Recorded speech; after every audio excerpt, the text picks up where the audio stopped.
Assalamualaikum warahmatullahi wabarakatuh. Izin Pak, izin memperkenalkan diri. Nama Taruna Dewasa Muhammad Firas Naufal, Prodi MTP 3B.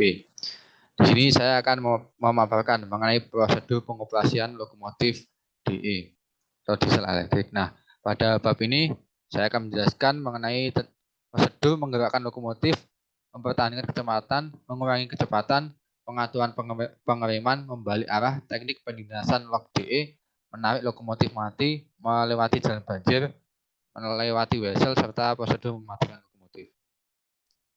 Nah, langsung saja kita ke pembahasan yang pertama, menggerakkan lokomotif. Nah, ada beberapa faktor yang mempengaruhi onset atau mula gerak lokomotif.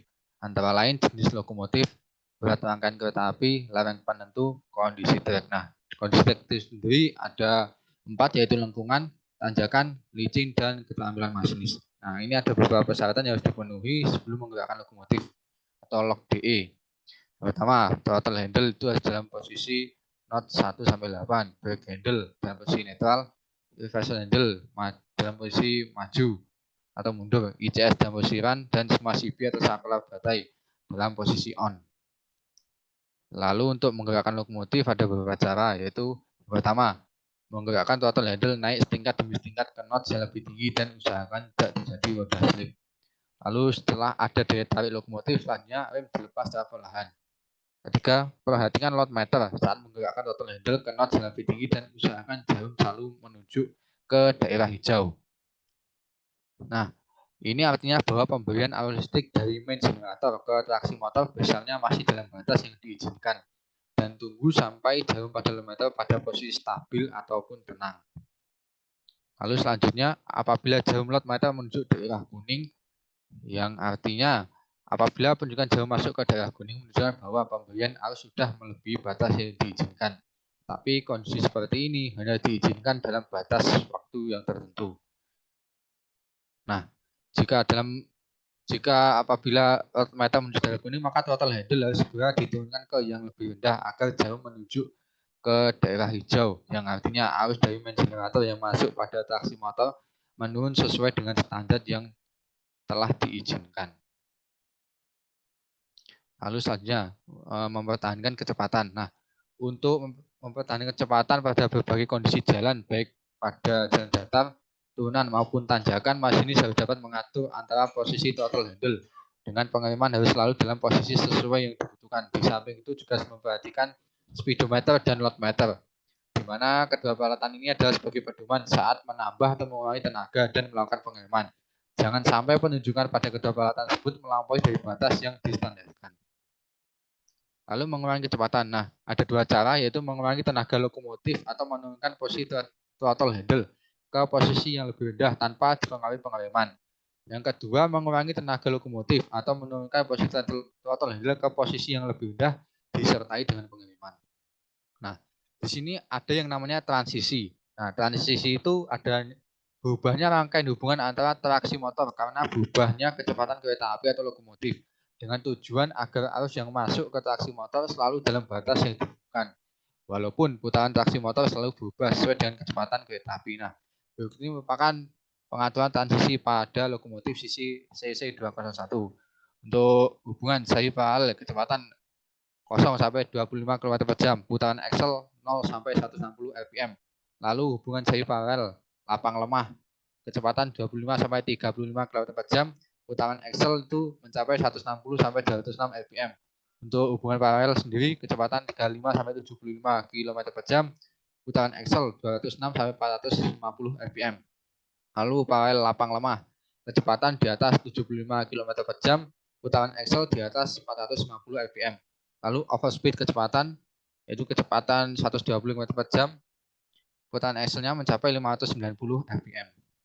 Nah, yang pertama, lalu selanjutnya ada pengaturan pengereman. Yang pertama ada pengaturan rem dynamic. Nah, ini ada persyaratan yang harus dipenuhi, yaitu throttle handle dalam posisi netral, dynamic posisinya B besar sampai B kecil, reversal handle dalam posisi maju atau mundur, lalu ICS dalam posisi run, dan posisi CB, BMS, dan selakar dynamic harus dalam posisi on, lalu traksi motor dalam posisi all in atau lengkap. Nah, penjelasannya ada di bawahnya, yaitu throttle handle. pada posisi netral. Akibatnya lokomotif tidak ada tenaga karena GF dalam kondisi di-energized. Lalu reverse handle pada posisi maju atau mundur, akibatnya lokomotif dapat bergerak. Saklar pemutus dynamic brake harus on, akibatnya harus siap pada sistem dynamic brake. Lalu sirkuit breaker dynamic brake harus dalam posisi on pula, akibatnya harus siap pada sistem dynamic brake. Dynamic brake handle gerakan dari posisi B ke B besar ke arah posisi B kecil atau gerakan ke arah berlawanan jam-jam, akibatnya traksi motor 1 dan 2 terhubung kopel, 3 dan 4 terhubung kopel, traksi motor 5 dan 6 terhubung kopel lunak. Dengan adanya hubungan ini, maka traksi motor siap mengeluarkan arus ke jet dan blower, yaitu main field traksi motor 1 sampai traksi motor 6 terhubung seri. LPM seperti pada 07, tetapi tidak ada tenaga karena GF atau generator field terputus. Lalu selanjutnya, pada waktu akan melepaskan dynamic brake dan menggunakan lagi throttle handle sebagai berikut. Gerakan gagang dynamic brake ke posisi netral. Tunggu sekitar 6 second untuk memberikan kesempatan pada buffer rangkaian agar menegang kembali, di mana agar tidak jadi sentakan pada rangkaian kereta api waktu lokomotif diberi tenaga lagi. Nah, apabila dynamic brake dikerjakan, maka automatic brake pada lokomotif tidak berfungsi karena udara yang akan menuju ke valve J1 yang mengatur udara menuju silinder secara otomatis dibocorkan. Bila sedang berlangsung dynamic brake dikerjakan, masinis mengerjakan emergency brake, maka secara otomatis dynamic brake akan terlepas karena arus yang menuju dynamic brake terputus. Lalu saat dynamic brake dikerjakan, putaran mesin diesel akan naik seperti NOS 7 karena bila dynamic brake dikerjakan, maka solenoid B dan C akan bekerja. Lalu selanjutnya pengereman rem udara tekan. Yang pertama ada pengereman otomatis atau automatic brake. Sebelum menggunakan automatic brake, hal-hal yang perlu diperhatikan adalah throttle handle gerakan pada posisi netral, reverse handle arah tetap pada posisi yang dikehendaki. Lalu gerakan gagang pengereman otomatis pada posisi service pada nok pertama.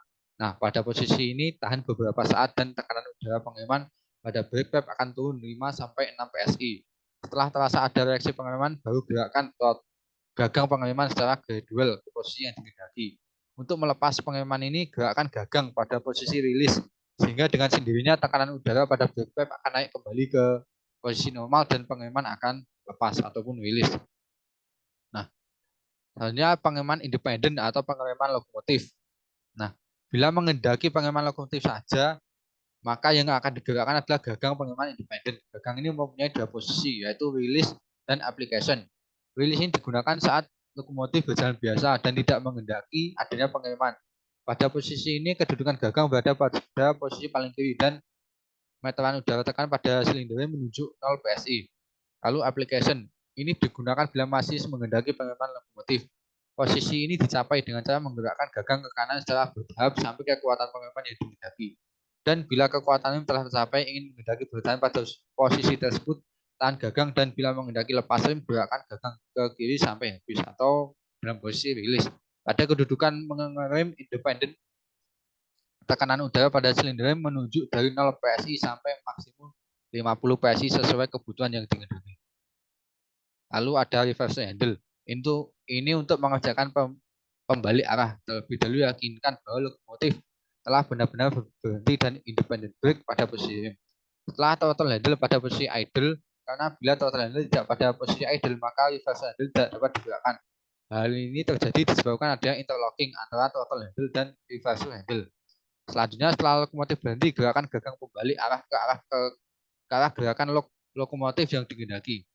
Setelah gagang pembalik arah pada posisi yang benar, berikan gagang tenaga dari 1 sampai 8 tergantung tenaga yang diperlukan secara bertahap setelah lepas rem independen perlahan. Lalu ada teknik pendinasan lock DE. Dan ada 3 cara, yaitu kereta api dengan lokomotif tunggal, kereta api dengan lokomotif ganda. Nah, ini ada 4 cara untuk lokomotif ganda, yaitu pelayanan individu atau tiap lokomotif dilayani sendiri-sendiri. Lalu ada multiple unit, 2 lokomotif dilayani 1 orang masinis. Lalu ada lokomotif ganda, dua-duanya di depan, dan lokomotif ganda 1 di depan, 1 di belakang. Lalu yang ketiga ada kereta api dengan lokomotif pendorong. Nah, untuk prosedur mengoperasikan lokomotif tunggal, ini ada persyaratan yang harus dipenuhi, yaitu throttle handle dalam posisi 1 sampai 8, reverse handle dalam posisi maju atau mundur, dynamic brake handle dalam posisi netral, automatic brake handle dalam posisi release, cut out pilot valve in, independent brake handle dalam posisi release, isi saklar-saklar dan CB-CB dalam posisi on dan deadman harus dikerjakan. Nah, untuk prosedur memasang lokomotif ganda, penggunaan lokomotif ganda ini disebabkan oleh beberapa alasan, antara lain penggunaan lokomotif ganda yang sudah terjadwal, yaitu karena rangkaian yang panjang yang melebihi kapasitas tarik dari satu lokomotif, sehingga dilakukan dengan traksi ganda dan pernah dicoba mengoperasikan kereta api dengan triple lokomotif. Contoh rangkaian beberanjang yang ada di Sumatera Selatan. Lalu alasan yang kedua itu penggunaan lokomotif ganda karena keadaan darurat. Hal ini terjadi bila dalam perjalanan lokomotif mengalami gangguan tenaga, sehingga untuk meneruskan perjalanan harus dibantu lokomotif lainnya. Nah, ada dua teknik pelayanan lokomotif ganda, yaitu pelayanan individu dan pelayanan sistem multiple unit. Untuk pelayanan individu sendiri adalah dalam mengoperasikan lokomotif, masing-masing lokomotif dilayani oleh seorang masinis, baik lokomotif depan maupun lokomotif yang belakang. Lalu ada pelayanan sistem multiple unit. Dalam mengoperasikan lokomotif, kedua lokomotif dilayani oleh seorang masinis, itu oleh yang depan saja, seperti pelayanan pada KRD atau KRL. Nah, untuk persyaratannya kurang lebih sama.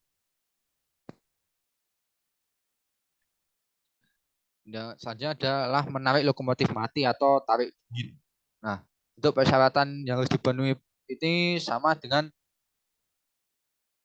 pelayanan pada lokomotif ganda maupun lokomotif tunggal dan lokomotif mendorong.